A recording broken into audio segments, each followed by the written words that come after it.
Samantala, inihahanda na ng Independent Commission for Infrastructure ang ikalawang referral sa Ombudsman laban sa mga sangkot sa anomalya sa mga proyekto sa flood control. Ayon kay ICI Executive Director Attorney Brian Hosaka, abala ang komisyon sa case build-up ngayon.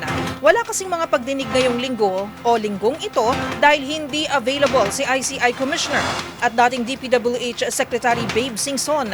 Hindi naman binanggit ni Hosaka kung kailan isasampa ang referral at kung sino-sino ang tatamaan.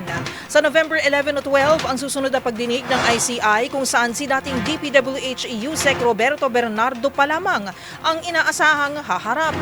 Una nang sinabi ng komisyon na 15 hanggang 20 pang referrals ang ihahain nila sa mga susunod na linggo sa Ombudsman.